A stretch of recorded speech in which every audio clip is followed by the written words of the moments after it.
thanks for joining us for another edition of Texas Insider TV, brought to you by the Texas Alliance of Energy Producers. I'm Jim Cardle. Well, as the Texas legislature is barreling full speed ahead, and as the Texas economy continues to grow with the underlying strength of the oil and gas industry, there aren't many elected officials with a more important role or a more direct impact to what's going on in Texas today than Railroad Commissioner Christi Craddick. Whether it's involved in the state budget or telling you what's coming for the oil and gas industry's future, including the Green New Deal. We're pleased to be able to visit today with Railroad Commission Chairman Christi Craddick. Well, Railroad Commission Chairman Christi Craddick, we appreciate you coming in and joining us today. Thanks for having me. As I mentioned in the introduction, you have been in the middle of any number of things. I hope we get to just a fraction of them today. But first of all, I thought I'd ask you the question, because oil and gas is such a significant factor in our state's budget. I know you, pretty much more than most any other agency head that I've been able to see, has been over testifying before the legislature. You have to do that as an agency. You have to do that to help the legislature build their budget. But tell us a little bit, if you can, about the background and how an agency head like yourself really has to work with the legislature and what's involved in it, if you can. Well, really, when you look at an agency, we are a resource for the legislature. That's our job, is to give them good information. And the challenge we've got at the Railroad Commission is there are less than, or maybe 5 people in the entire state in the legislature that understand oil and gas, which is what we do. Really? So we go over and educate them and explain to them what we do as an agency. So I would argue we're the most important agency in the state. Mm-hmm. And I say that because we're now regulating 35% of the state's economy. And it's important for them to understand what we do. And we do it with 760 people today with the ability, we're hiring, so if anybody's interested, tell them to look online, and we're looking for people to hire. Good to know. But we're hiring about 60 more people. We're looking for good quality people.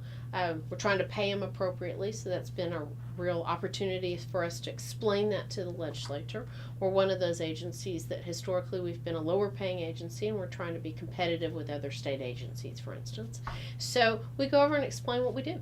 And part of that's testifying, but a lot of that's having meetings before or after and answering questions. And so that's where I think any agency, particularly this agency, needs to continue to do that. When you look at the oil and gas industry specifically, when I always like to give numbers. You know, it's one of my things when we're talking about it. We want numbers. And it's we're producing 3.5 million barrels of oil a day in the state, and 22 BCF of natural gas. So it's a third of the country's oil, fourth of the country's natural gas. And so we need to make sure this agency has the resources to do its job too. Mm-hmm. We're fee-based as an agency. Not every agency is like that, but we are.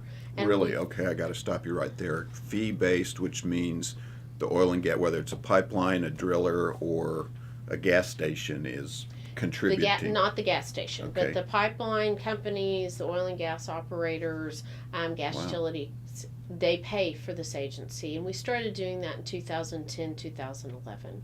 And so that was a great idea. Oil was $100 a barrel. Mm-hmm. We have changed in the state. One, we've been as low as 27 not too long ago.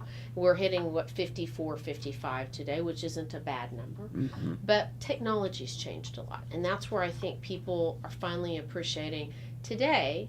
And so drilling permits is one of the ways we get our fees.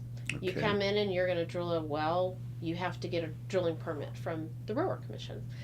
Historically, we've issued, and we only issue the vertical, so up and down part. Okay. But today we're not just drilling verticals, we're drilling horizontals. Mm-hmm. So 3/4 of our permits roughly in this state today are now horizontal. That's flipped from where we were when I first got to the agency now 7 years ago. 75%. It's wow. 75% are now are horizontals. When I got to the agency, it was the other way around. Okay. So, but with those horizontals, we're drilling and producing more than we ever have. We're breaking 1973 records, which is great for us. It's unbelievable. Great. That means you only need one drilling permit, and you go 4 or 5 different directions, potentially off that one permit. 5 years ago, you needed 5 drilling permits to get the same volume. Mm-hmm. So our numbers have changed. Just how we're structured has changed. So we're one of those agencies, we bring in more money than we're allowed to use. Okay, folks, I want to thank you again for joining us for this edition of Texas Insider TV. We're visiting with Railroad Commission member and Chairman Christi Craddick from Midland. Chairman, you mentioned there a second ago the technology, which I want to get into in a second. But first, real quick, talk about some of the severance tax numbers. There's other numbers that the industry contributes to our state budget real quick. So when you look this last year in 2018, the industry put $14 billion with a B dollars into the state. That's in all taxes you and I pay. Property taxes, sales taxes, school taxes. They pay all those taxes. Plus they pay mineral payments to mineral owners. Mm-hmm. And then the other thing they pay that you and I don't pay is severance taxes. Right? Mm-hmm. So severance taxes is when the industry drills a well, Okay. and they sever the oil from the land. They pay a tax on that. Okay. Easy, right?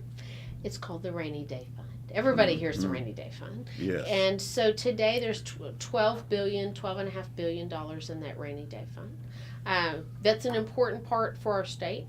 The legislature uses it for certain things today, and they may get into using more this session. We'll see what they do. Yes, ma'am. But today they use it for schools, they use it for roads, and they also use it for water infrastructure.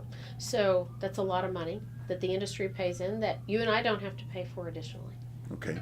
Well, how about, Chairman Craddick, that issue that I mentioned a second ago or that you referred to, and that has to do with technology. I read an article the other day where a mid-size oil and gas executive said that his company now reminded him more of Google than ExxonMobil because of, number one, the data usage that was involved and that's available, the quick pace of everything, and the youth of the industry. Talk about some of those things if you can to indicate where we are actually and how it's different today than it's not your father's oil and gas industry. This is an exciting time for this industry and frankly for this agency. We move a little bit slower sometimes, but we're trying to look at our rules, make sure that our rules make sense for today's technology. So when you look at where we've come technologically, in some respects we're still where our fathers were. Okay. But in some respects we've moved a lot. So we're drilling one drilling well vertically, and we're going sometimes up to 5 directions off that one well 2 miles down the road. Amazing. It's amazing. If you're in the Permian Basin, remember the Permian's different than any place else in the world. It's now, we believe, the largest oil field in the world is sitting in the Permian Basin. Think of the opportunities with that. Wow. And we just are beginning to horizontal drill in the Permian. It's only been in the last few years because it's different kind of rock every place. But the Permian has 10 to 22 pay zones in it. Really? So you can drill in multiple levels in a well. That's almost more than you can manage. It's huge. Exactly. And lots of long-term opportunity. And so the technology is important. The data is important. You talk about the data for us. We're the data warehouse, right? As an agency, we have more data than we can get out the door. And I want to give you a lot of credit because I know you've focused on that issue here the last 4 or 5 years. And we're still working on that. So Okay. we're not quite as good as Google Maps, but we do have a map Okay. that you can now go online and look at all of our data and look at where the wells are, look at the information about those wells. Really? That's important for us to continue getting out. Mhm. And that being said, and part of our push for the legislature this cycle, we're still on a mainframe with Fortran. Really? And so we want to make sure that we update our data because companies are going to other data companies. They download our data and then they put it in a usable search engine. We want to make sure we have better data available and have best data available. So data is important. We'll get into the Fortran conversation next time maybe, but let me ask you here a final question or two, maybe get into the New Deal. But I heard recently, and you mentioned this phenomenal number of production and how we've tripled or more production in Texas in the last 5-10 years. Talk about, if you can, the idea, is it really true now that Texas with our exports is fueling the world, or how much is Texas contributing to the national economy, oil and gas wise? You know, when you look at Texas and you look at the world, in another year to two, we're going to be what we call energy independent, meaning we are bringing in and sending out a lot of energy. This is important for us long term. I had a Navy SEAL said it best, so I'm going to attribute it to somebody about how important energy is, particularly Texas energy, to the world. Interesting. He'd been overseas and fought. He had kids that are in the armed services. And his comment was, why are we not developing our own resources for our national security and our national energy?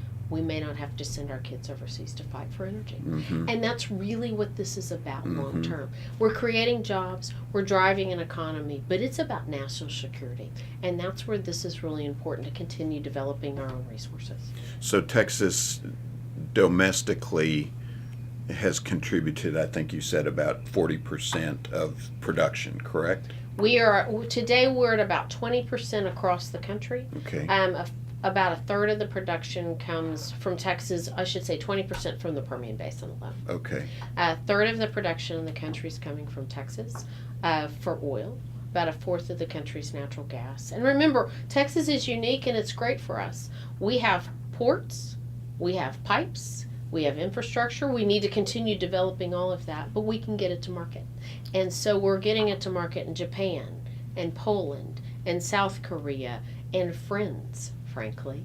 Mexico takes 6 BCF of natural gas from us a day. We want to do business with our partners. So this is good news for us. And let me interrupt you there, because a lot of folks won't realize this natural gas is being exported. Liquefied natural gas is a big contributor to our exports, correct? That's correct. So we have 3 permits in the state. 2 have broken ground. A third one is actually exporting as we speak, and another one will be open by the end of the year. To Mexico, they were actually doing it in pipelines across our southern border. And so Okay. they want our energy. We want to make sure we're selling it to them. And so these are real long-term opportunities. Yeah. Folks, thanks again. We're visiting with Railroad Commission Chairman Christi Craddick, brought to you by the Texas Alliance of Energy Producers. Chairman Craddick, one final question. I'll let you get back to your busy day, and that has to do, we had Texas Alliance economist Carr Ingham in the other day. He called it the Green Raw Deal. The Green New Deal being proposed up in Washington, D.C. I think you said the last time you were here that regulation ease has made a big contribution, but what are you making of, what are you hearing amongst the industry on the supposed Green New Deal? Any thoughts you have on that? Well, she's a socialist, number one. Mm-hmm. So, we're all, and how we've all been successful is to be capitalist, and that makes a big difference, first and foremost. But look, we look at as a state, and frankly as an industry and as a regulatory body, how do we make sure we protect the environment? That's common sense. We all live in it. We live in the land, we drink the water, we're breathing the air. Of course we want environmentally friendly things. But when you look at what she wants to do, it has to do with socialism and a huge cost that nobody can absorb, mm-hmm. and it doesn't fix anything. Mm-hmm. When I say it doesn't fix anything, it doesn't clean anything up. It's a cost we can't absorb. My kids can't absorb, my grandkids can't absorb, and it doesn't make sense. And so where I think we've all got to be diligent, though, and we said this before we kind of went on today, my mm-hmm. biggest concern, Nancy Pelosi's smart, and she's always smarter than we are, and a lot of times we want to make sure that they aren't putting this out. And I believe AOC really believes in what she believes in. She's a socialist, but that the Democrat Party's not putting this out here, and then at the end of the day they come back and say, oh, here's something we really all can absorb, and we'll just all become California. We don't want to be California. California's moving to Texas for mm-hmm. good reasons. Consistent regulation, knowing what the rules are, and protecting the environment are all important, and you've got to balance that with the cost. Okay, well, speaking of being smart and consistent, we're going to leave it there and let you get back to your day. Thanks for having me. We appreciate Christi Craddick, Chairman of the Railroad Commission of Texas, coming in today. We hope you'll come back and visit again. Thanks. Folks, we appreciate you joining us for this edition of Texas Insider TV, brought to you by the Texas Alliance of Energy Producers. As we always say, you're either an insider or you're not. Thanks, Chairman Christi Craddick, for joining us today.